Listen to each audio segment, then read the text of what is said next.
Hello, everyone. Dr. Eames here. This time I'd like to talk to you about messaging and media strategies. Here's our learning objectives. We're going to talk about the characteristics of creative minds, and then we'll talk about some of the tension that exists in some creative ad agencies between the creative department and the business account manager or the account executives, and also between clients.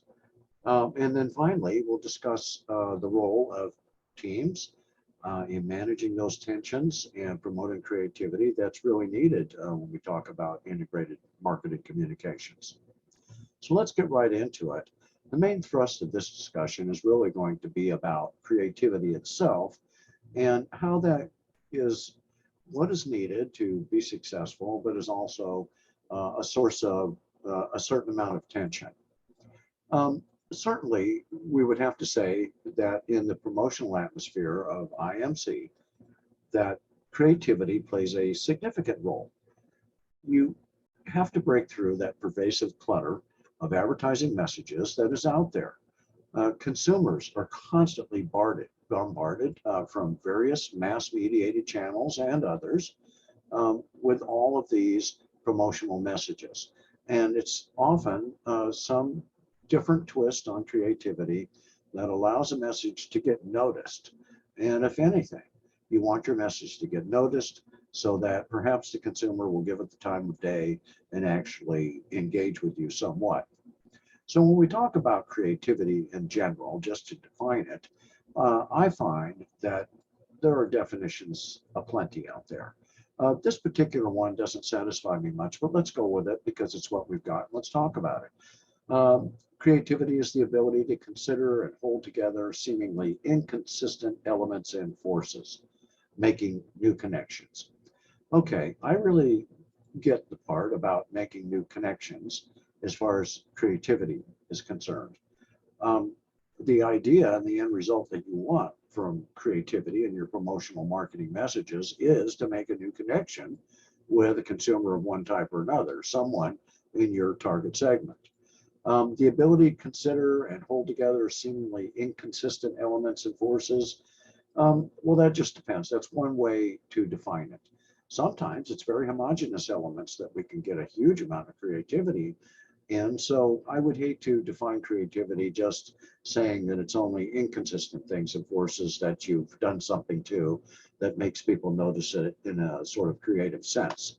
So let's accept the fact that creative thought and activity really could have a very broad-based sort of interpretation. But certainly in the IMC context that we're talking about, it is to break through that incredible clutter of messages that's out there. And the end result of much of the creative effort that we take to make these connections with consumers is to make an emotional connection wherever possible. And so we will use those sorts of methods as the creative basis for our next decision on what is our theme and how we're going to position ourselves. Well, the entire process of IMC, integrated marketing communication, really is structured and designed to create those experiences with the consumer. So creativity is just a way of doing things maybe differently from someone else. And often the amount of creativity involved is in the eye of the beholder as well. But we can say that there are certain common traits that creative people share. And so quite often we find that they are self-confident, and at the same time, they're unconventional. But we will probably all agree that most of the time they are very hardworking, and they have a total commitment to what it is they're doing at the moment. That is their latest creative endeavor. And so certainly none of these adjectives can be taken by themselves in totality to describe the way it is for a creative person. And there are going to be continuums of behavior here as individuals differ. Um, because it's also true that sometimes creative people have troubled personal lives and they're not always self-confident. And maybe they still are unconventional, but they're only hardworking in spurts. And so there are different ways to look at these sorts of things and define creativity and to really try and understand it. And quite often creative people just simply don't fit in and there's a disconnect between them and the rest of society that they're trying to interact with. One thing that we do know, just like leadership, you can learn to get better at it and improve your own skills. Well, your own creativity can actually be improved and developed over time. We can learn to be, in other words, productively creative. As we learn a profession and our tools and how to apply them, we will gain some insight. And certainly that depending on how you want to measure it, there's going to be some creativity taking place. So even those of us that don't feel very creative probably would at least agree that you're creative some of the time. But we can't all certainly learn how to be geniuses, but we might be able to learn how to be creative in certain ways. Now, really, we want to talk about this notion of creativity at a advertising agency or promotional agency, as we should call it today. One of the biggest things that we find as a challenge for a creative team is the time pressure.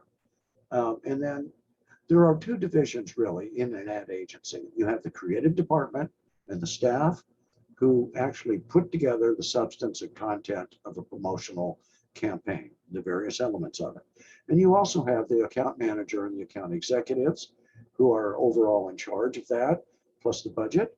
And plus, these are the people that have to interact with the client. And so we have conflicts in this scenario between the creative department and the managers of those departments and the account executives. And we have conflicts between the account executives working with the clients and the clients themselves. Certainly more so than we see in so many different fields of endeavor and professions. In the advertising profession, dealing with the client can sometimes be the biggest challenge of all.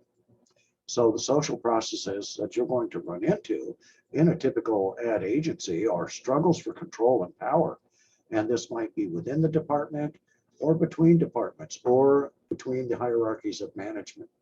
Maybe the manager of the creative department is in a real power or control struggle with the account executive who's handling the budget and who's dealing with the client. And then we could also have the same struggle play out between the agency itself and its clients. Well, the account executive is going to be dealing with those clients.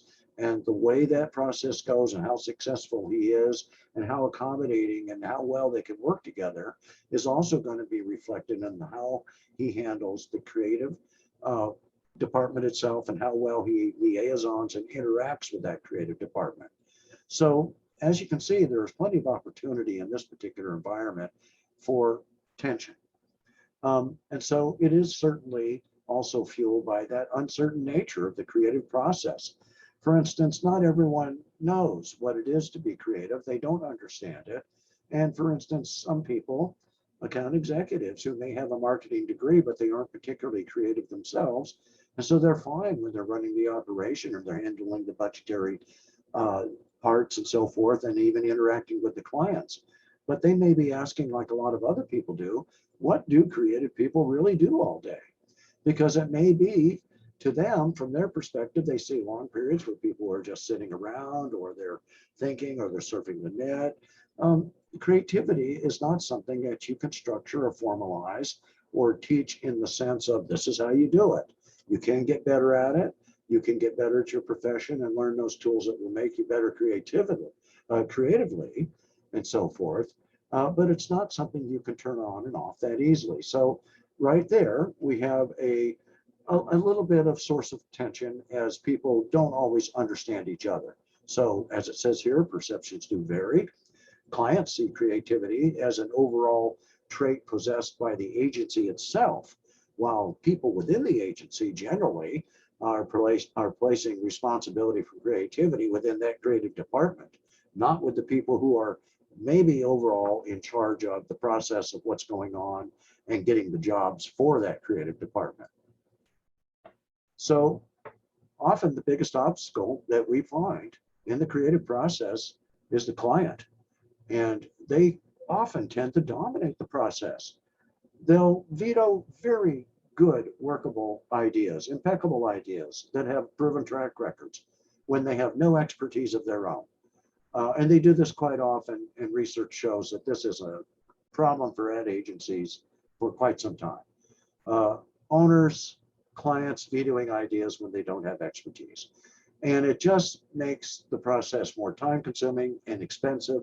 And often, quite often, an ad agency can go through a lot of time and effort and then lose a client after a year and barely make ends meet on the costs and on the time and energy they have spent for a client who finally can't be satisfied, who thinks that they know more creatively, excuse me, than maybe the creative people who are hired to do this too. And so this is an ongoing source and of tension and a challenge. And then we find that the creative department itself versus the account services is not something that we have to ignore. The goals are different. The people running the department in charge of budgetary means and working with clients have different goals. For instance, the creative department itself, the ad is their vehicle to communicate. It's very personal in nature to the individual and the team who creates it. For the account manager, he's the liaison between the agency and the client. That person's goal is to communicate, but also achieve some predetermined objective in the marketplace for the company overall. And sometimes there is real difficulty in people who are not in the creative department assessing the effectiveness of a potential good, solid, best practice ad. And so that adds to the conflict that we tend to see. In the end, it ought to be about effectiveness, just like it is anywhere in the private sector. Does it get the job done? Did you reach your goal or not? And the bottom line pressure is always going to be there to make you possibly make decisions that you don't feel are in your best creative interest, and therefore maybe not in your best revenue producing interest. For the account executive in particular, they have a similar perspective to that of account managers. Now, I've thrown around both of these terms. Is there two parts of the department, or are there three? There are two. Sometimes in larger ad agencies and organizations, you'll have an executive that is over an account manager. And there could even be a manager in the creative department itself. So there could be a different hierarchy of authority here, just depending on the company itself. But generally, these top managers or middle managers and above, they often assume that creative people don't have any understanding of advertising strategy. They don't understand business itself, that they're ignorant of the bottom line, so to speak. And this is very unfair, just like it is for them to assume that creative people sit around all day and don't do anything. And creative people, on the other hand, resent the fact that they work quite hard, they learn best practices, they come up with new and novel ideas that they know from having close contact with the content of their environment, probably are going to work, are very resentful when people who don't have any expertise at all totally reject their work. So we get that resentment in turn from the creative department. So some of this is mitigated by the role of teams. And it really does help us achieve what we want from our creative people in our ad agencies. Teams rule. Teamwork cuts across the industries and is a successful way to accomplish organizational goals. So it is just as true in an advertising agency, and in particularly maybe more true there, because people really do work together. Most ad promotional campaigns are not the result of one individual, but a group of many individuals working together as a team. Each may be doing a different part of the overall campaign. So an individual alone simply can't produce the quality and speed needed for a really successful IMC campaign. So it is all about performance in the end, though. Are you effective or not? Did it work? And teams should be accountable for their performance that has to satisfy the client at the end of the day, which is part of some of that tension, and you have to produce revenue. So there has to be a way for creative people and creative departments and account executives to work together in particular so that they're able to satisfy what the client wants. So you have to be able to find a way in your organization to create the synergy that's needed, and that's vital in any organizational culture. So teams produce synergy between different types of employees, and cross-functional teams are the best, where you get people with different skills coming together. you will often get the most innovative solutions, and that will draw on the creative juices of everybody involved. What you need here to pull all these different strong creative personalities together is powerful leadership, good managerial insight, but powerful leadership. And the teamwork will overall, it will promote your personal growth as individuals, and it will fuel further collaboration and success. So this is what we already know about teamwork already. And so we should play to the strengths of it in our ad agencies to really unleash our creative potential. So I would like to wrap this talk up by talking slightly, just a little bit, about fostering collaboration and some of the things that we're going to encounter along the way. Now, certainly, often you're going to create a creative brief. And when you're putting together a promotional campaign, you're going to throw around some ideas, you're going to brainstorm. Because you're part of a team, you're going to do it in a team setting. And so you will create a sort of overall document. It's not a formal document. It could even be a listing of priorities and alternatives and so forth, but it will outline what you want to accomplish, the channels that you think a good creative idea might use, and what would be your overall objective. So you actually start to do things like, what is our theme? What positioning are we going to use, and so forth. And hopefully you already have a pretty good idea at that point of what your target segment is. So all of these things will fall into place. Well, this is a collaborative work arrangement. It's a collaborative agreement that the client comes to with your ad agency, and your account executive is working with the creative department to come up with something that will satisfy the client. And so the creative department may know more about creativity and putting together something that they think is the best that there is.